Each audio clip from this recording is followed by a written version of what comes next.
राजधानी लखनऊ में ताबड़तोड़ हुई फायरिंग।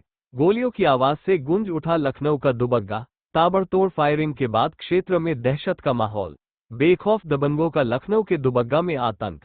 10 से 15 दबंगों ने की ताबड़तोड़ गोलियों की बौछार। दबंगों ने गोलियों के साथ किया पथराव।